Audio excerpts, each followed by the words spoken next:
po sa ating lahat. Ako po si Emmanuel O. Alejandre.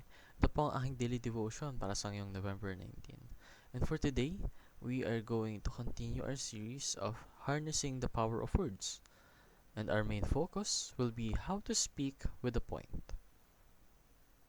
May kita natin ito sa Ephesians chapter 4 verse 29 na nagsasabing, "Let no corrupting talk come out of your mouths, but only such as is good for building up, as fits the occasion, that it may give grace to those who hear."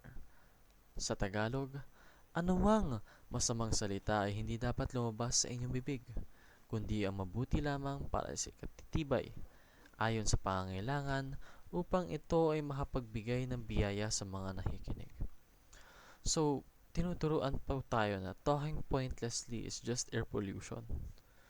Kumbaga, kapag ikaw ay nagsasalita ng walang katuturan, imbis na makabuti, ito ay nakakasasama hindi lang sa iyo, kundi para sa mga taong nasa paligid mo.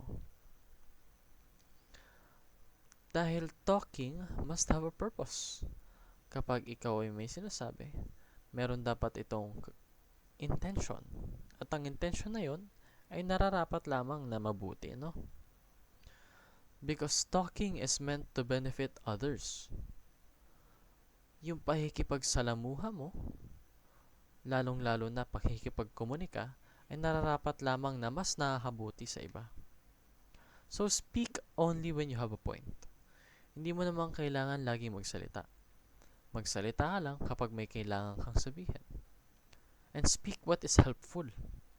Kasi kapag nagsasalita ka nga, may point ka, pero yung point mo na yun is nakasasama sa ibang tao. Ang mangyayari lang is, yung ginagamit mong energy to say stuff is nagiging negative. No? We should only speak to build others up upang makatulong sa iba pang mga tao. Sa ganung pamamaraan, we give glory to God. Yun lamang po ang aking daily devotion. Maraming salamat po sa pakikinig. Pagpalain po tayong lahat, and let us all give glory to our one and only God.